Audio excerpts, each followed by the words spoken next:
అర్థమయ్యేనేని ఆపై కంటత సులభమౌను నీకు తెలుగు బిడ్డ.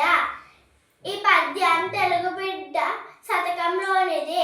భావం: తెలుగు బిడ్డ పాఠాన్ని 1కి 10 సార్లు చదివి బట్టి పెట్టకూడదు. భావాన్ని తెలుసుకుని చదవాలి. అర్థమైనట్లయితే కంఠస్థలం చేయడం చాలా సులభమవుతుంది. పద్యం: చదువురాని వాణ్ణి జనులు మెచ్చని సుమ్ము, చదువు నేర్చు వాణ్ణి జగము మెచ్చు, దేశకాల గతులు తెలియగవచ్చును, తెలియ మంచి చెడ్డ తెలుగు బిడ్డ. ఈ పద్యం తెలుగు బిడ్డ శతకంలోనిది.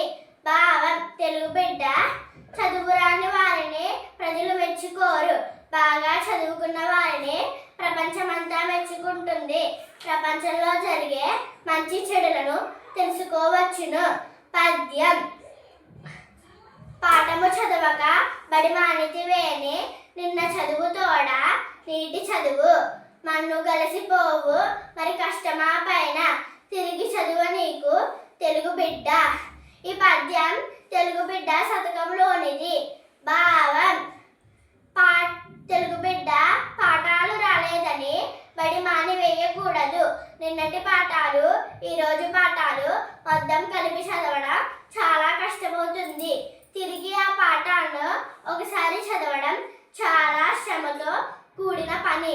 Thank you sir.